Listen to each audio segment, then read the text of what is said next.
What is up, fellow YouTubers? It's been a rough couple of days. Kick off my boots. My homeboy Alex Anderson passed away a couple of days ago. And, it sucks.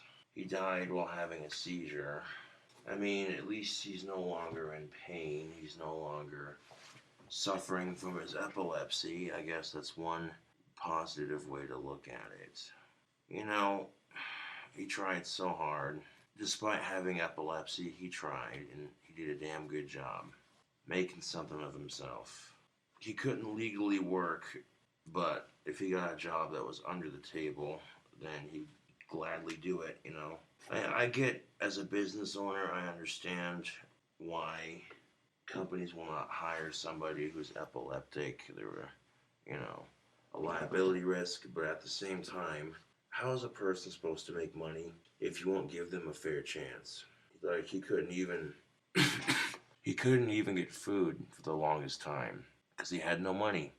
So, lo and behold, he got food stamps, which greatly improved the quality of his life. He couldn't afford a house, but at least he could afford some food, which is better than nothing. And some friends of his just flat out refused to let him stay in the cold. Basically said, that he could stay with them. And then 4 days ago, it feels like a surreal dream, dude. It really does. I mean, if you've never had a friend that you've hung out with more than once for several years on end, then you don't get it. You don't understand.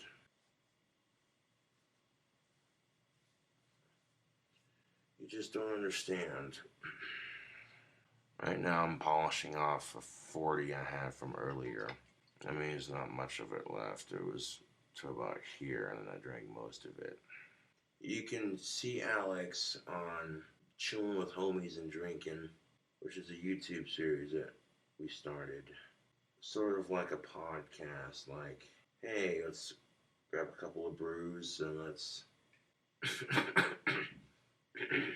talk about something, I can remember going to Frosty's with Alex, having a homie day and just kicking it at the bar with a couple of pitchers and drinking a couple of pitchers and checking out all the hot chicks in the bar, I go, hey, she's cute. And that's the way I choose to remember Alex, as my homie that I hung out with, drank with, I refuse to see Alex any other way. His disorder made life difficult for him, but he never once let it slow him down.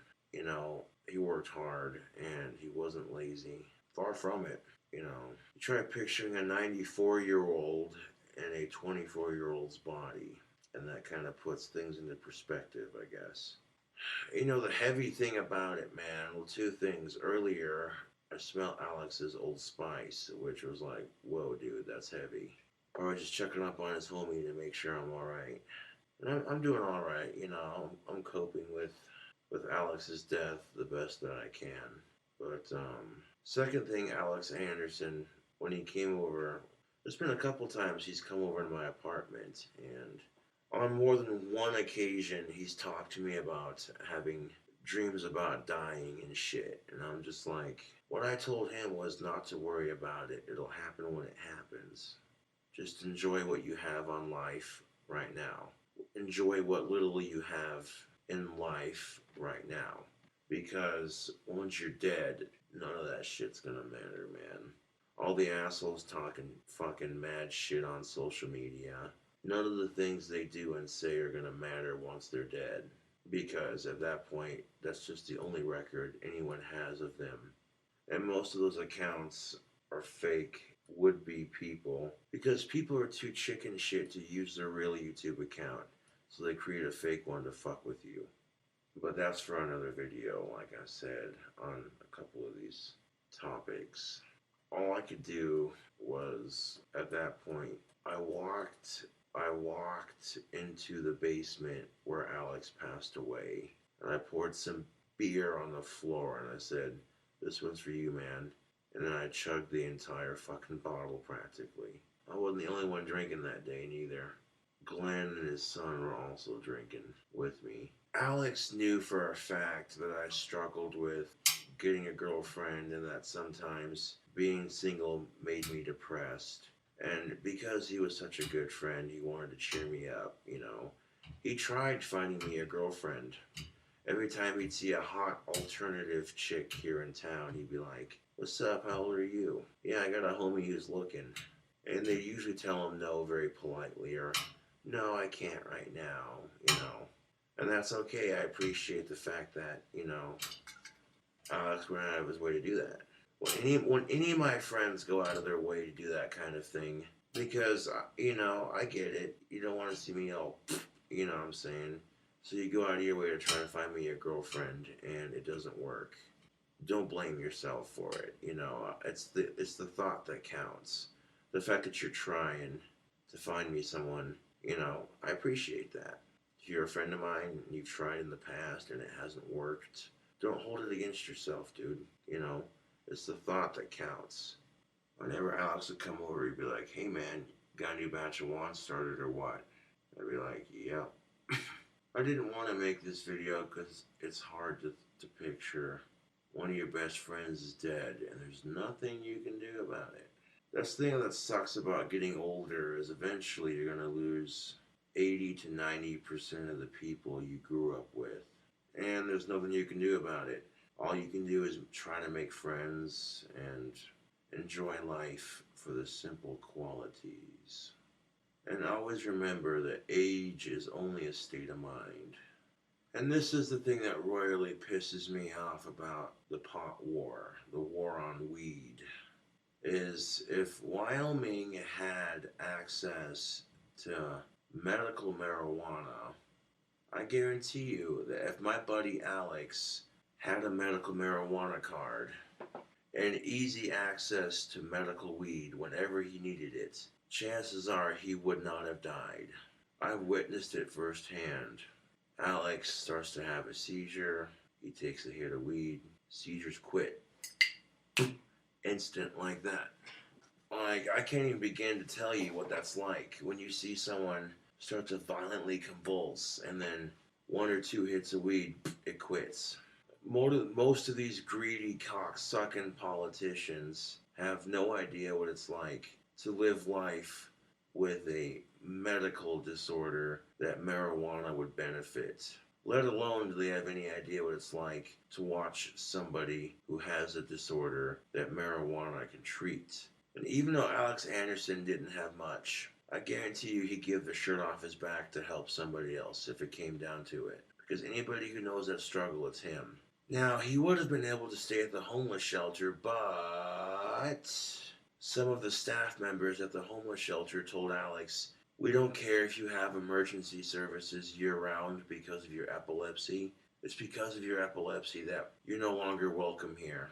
And that's because if he goes to fucking stay the night at the homeless shelter, he wakes up in the middle of the night and has a fucking seizure. Apparently it's disturbing the guests who are sleeping there because they gotta call EMT and a bunch of shit. And I'm like, really? This dude cannot legally work because of his epilepsy. And now you're gonna dick him around that much harder. Now you're telling him he can't stay here because of his disorder. Really? How fucking ass backwards is that? Where's the companionship in our society, YouTube? None of you have any fucking idea what it's like to watch a friend or a family member that you care about go through that. Let alone, most of you have no idea what it's like to live with epilepsy. But I'm not going to remember Alex for his seizures. I'm going to remember Alex for his character. You know, you know what I'm saying? Like, how do you go about expressing the level of sadness? And this is the best way I can do it, is give it a couple days to kind of let the pain of it, give it a couple days to let the pain of it die down just a little bit so you're not a complete mess on camera, and, you know, make a video and talk about it.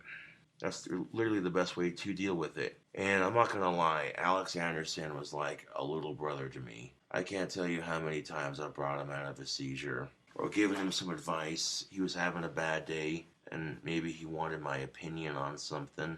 So he'd come to me, he'd be like, "Hey man, I need some homie advice. I'd be like, I got you, man. What's up?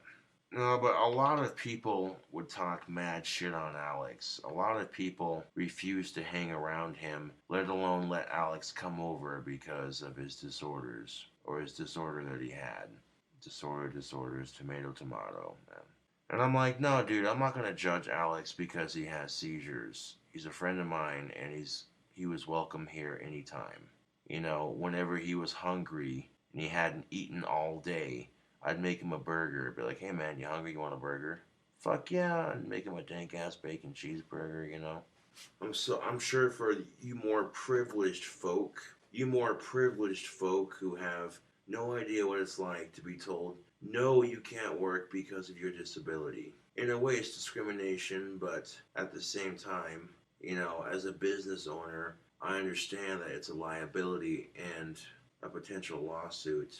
So I get where both sides are coming from. But I still tend to side more with my friend, obviously, because, you know, life would just dick him around like you wouldn't believe. Homeboy Alex Anderson walked in on his wife, cheating on him with some child molester, mind you. Oh yeah, Alex Anderson walked in on his wife, cheating on him with some registered sex offender, last name Large.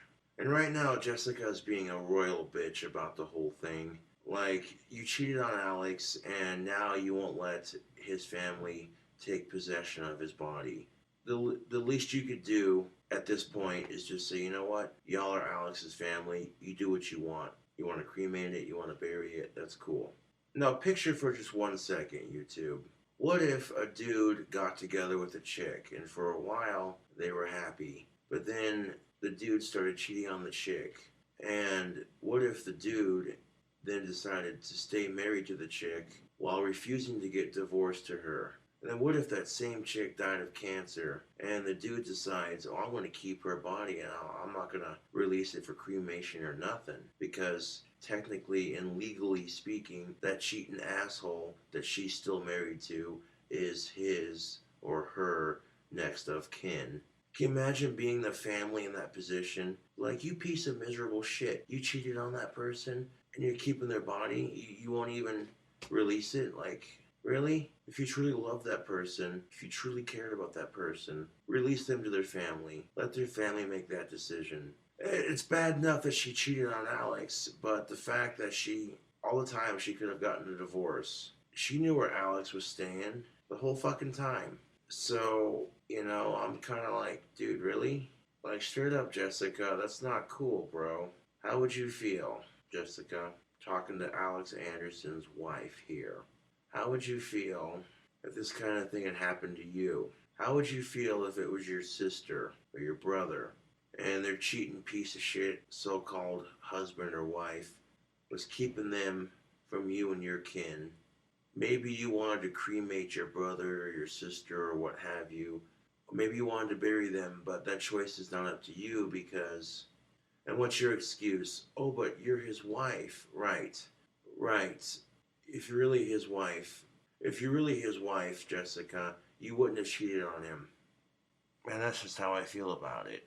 If I see Alex's so-called wife in the real world, but the way she treated Alex, well, I'm kind of like, no. Anyways, rest in peace, Alex Anderson. You're in a better place, bud. I do hope your seizures are gone, you're no longer in pain, and that you're at peace. And I'm pretty sure he is. I can kind of feel that, you know? Anyways, tubes, thanks for watching. Rather depressing pipe thoughts. And thanks for watching. I'll catch you all later.